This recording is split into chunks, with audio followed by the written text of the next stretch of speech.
All right, family, welcome to another Sunday Fun Day. This is my channel, Dudley Do Right. Also called the American Dream in Real Estate. I am Dudley Do Right. This channel is called the American Dream in Real Estate. And today is November 8th. So as we go over every week, what are you doing to advance your future and your life to push yourself forward? A lot of people had dreams. When 2020 happened, as I'm going to do X, Y, and Z. Have you done that? Have you set out a plan to execute and do the impossible? Do what makes you uncomfortable. That's where change happens. So, as we always say, being too cautious is the greatest risk of all. Make your dreams reality starting now, starting today. Time is the number one currency, so use it now. And without commitment, you will never start. More importantly, without consistency, you will never finish. So I come to you live every Sunday telling you guys what's going on with Dudley Accounting Services and what's going on with myself.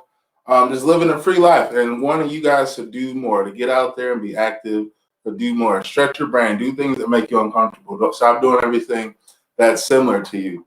That's what change happens. So the new focus of today, we are Dudley Accounting Services. We specialize with small business organizations and also real estate investors, helping them save money in taxes. So being that we have 2 months left out of 2020, we want to hit hard with our real estate investors so they get the most information going into tax season, because a lot of people don't know this. So we have an example today to go over four scenarios. If you want an Airbnb out of your house, what are you looking at? How to set up your business. If you do rental properties on the side and you have long-term leases, and then you have another property that does Airbnb.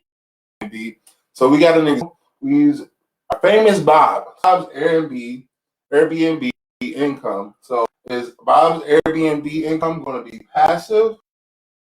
Right. So a lot of people don't know what passive is or active is, so I'll break it down.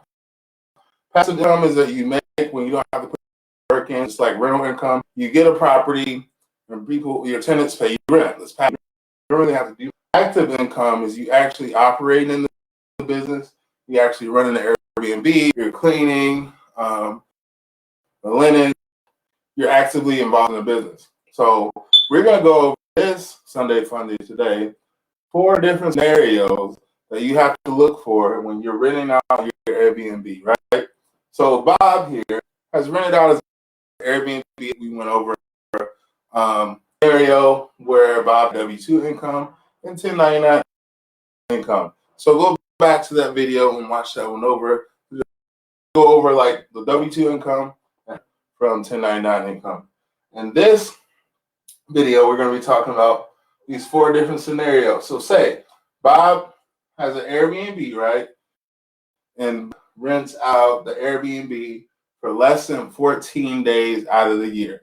There's no tax consequence for that. So it's tax-free money. So if you have an Airbnb and you're renting it out, not successful, the pandemic hit, you're not getting people in, you only rented it out for less than 14 days, all of that income you get to keep. Just wipe your hand. You don't have to report it or anything. Scenario 2, scratch it out a little bit. So you rent out the space for 14 days or more. 14 days or more per year. That is your Schedule C. That's passive income. You pay no self-employment tax on this. This is key. That's why you put an asterisk by it. This is key. So this is your long-term rental properties, who have yearly leases, 6-month leases, but it's over 14 days out of the year. that you rent out your space. So you pay no self-employment tax. The American dream in real estate, right there, baby.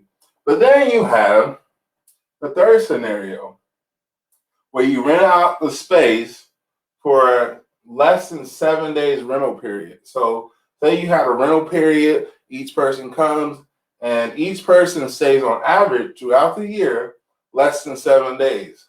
Now you have to go back and report all of this because you are operating, you have tenants coming in and out less than 7 days. You're operating a business which has to go under Schedule C, not Schedule E.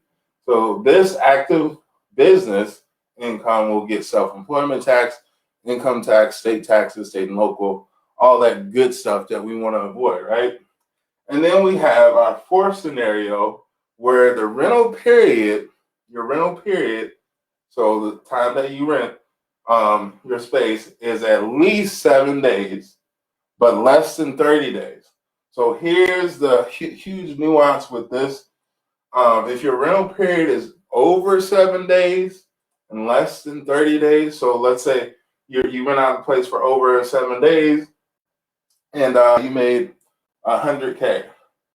Is that income passive, which means it will be on Schedule E, or is that income going to be active, meaning it's going to be on Schedule C? I already have it rented out on the board.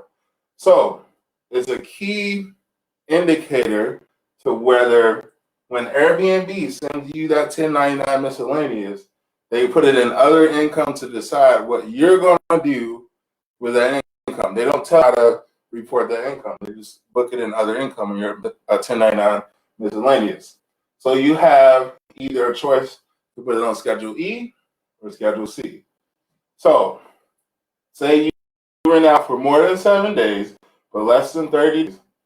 So you cannot, and you do not, so say if you not perform substantial services, so services you do not perform those, you get to report your Airbnb income on Schedule E. Substantial services you do provide, meaning substantial services is like maid services, hotel services. And these maid services, hotel services like cleaning up after your tenant, cooking for your tenant, giving them breakfast, giving them lunch. It's all part of your operations. So if you make it all a part of your operations as an Airbnb host, report it on Schedule C. If you get smart and you get tax planning and get EA, or you get with Dudley Accounting Services, we will show you how to outsource your services, maid services, cleaning services, your management crew, stuff like that. So you can report your income on Schedule E. So the golden ticket here is we don't want, as real estate investors, we don't want to employment tax, no self-employment tax. We want them to flow through on our Schedule E. We can do this. It's pretty normal for people who have yearly leases. They don't have self-employment tax. But then you have your Schedule C, run active business, active Airbnb, but they don't know the tax behind this. So I wrote stuff on the board here. So definitely leave questions in the comments below. And I'm going to switch around here. And reach out to me at dudleyaccountingservices.com. The link will be in the description. And that's it. That's all I got for you guys. Next week, we'll go over how to calculate your average rental days per year, right? It's pretty tough calculation, depending on like how much you got going on. I'll see you guys next week. All right, family, peace.